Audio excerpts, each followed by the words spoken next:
Yep. I mean, no, it's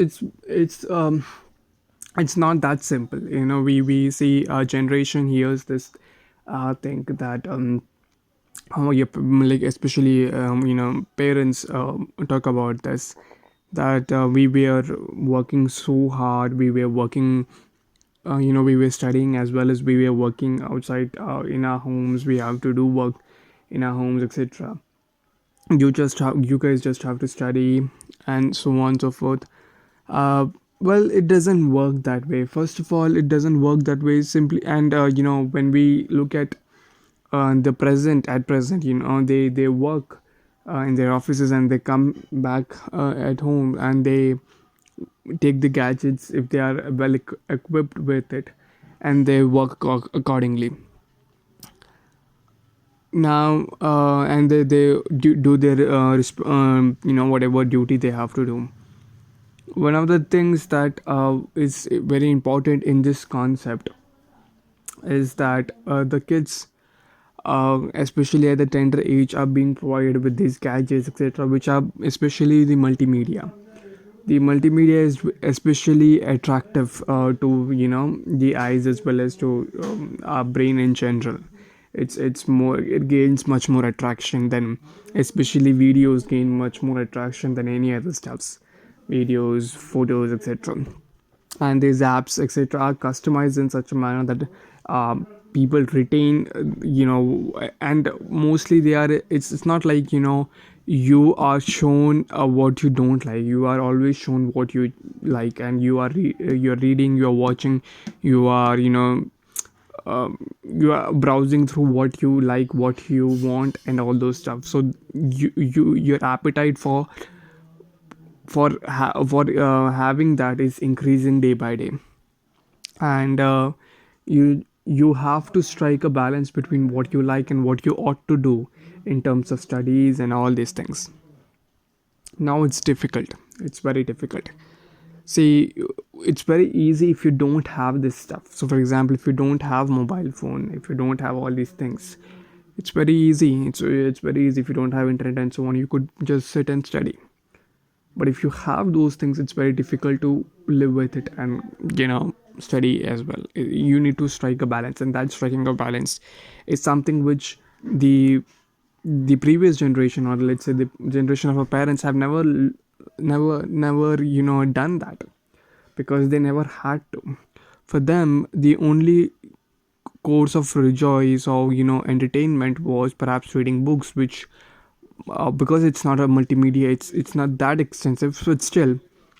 And secondly, they have to work all these things. Now, work and study, there is a difference between the two. In work, you don't have any concept of homework, which means you have to compulsorily do something, and you don't have to apply much brains with it. I mean, you don't have to come. If you look at any kind of office work, or if you look at any kind of work which doesn't, except for R&D, there is absolutely nothing which requires a lot of thinking into it. You just have you know what you have to do. You have to just do it again and again. That's what it is, mostly. And so there is nothing new that you have to do, and therefore your brain just has to do whatever it has done over these years, and therefore there is nothing new on it, and the brain can do it without much effort, without much distractions, etc. Moreover, the same thing happens. So for example, parents say that we don't use mobile phones, etc., in our workplace, and afterwards, when we are at home, when we are free, then we are using mobile phone. The same analogy can be drawn by the kids. When they are in school, they don't use mobile phone. When they're at home, they are using mobile phones. Now the thing with kids is that they need to strike a balance there as well, in the home, that they have to study, or they have to do like that, or they have to study, or they have to use mobile phone. And this is, in my opinion, one thing that we could perhaps do is that if the time of school is extended to where the child gets to memorize and gets to learn, especially and study, not just do self study within school. in such a manner that he's not distracted to a lot of extent, and he's maintained properly. He's not daydreaming a lot. In that circumstances, it would be better if he studies and does his entire homework or whatever he has to do in the school itself,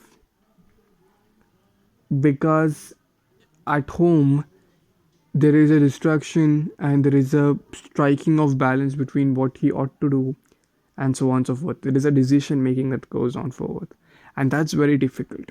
And it's more difficult at this age when the kids are, you have all these kinds of uh, temptations given to the kids to not to study and do other alternatives. The parents, our generation as well as our parents, would have fallen the same trap. If a matured mind of 40 today, after coming back from home, sits in the mobile phone and, let's say, browses at least 1 hour in the mobile phone, then that man, if he would have been in the present age as a kid, he would have been addicted to mobile phone, definitely. So the thing that our parents used to work, that doesn't, like, if you can try it with kids. I mean, you tell the kids to work, they would work, and you could force them to work. You create such an environment that they have to work, they'll work, and they would not complain, because working and studying is easy. Studying alone with these alternatives provided is difficult, absolutely difficult. And yes, some people could strike this balance out. It's a skill that needs to be created time to time.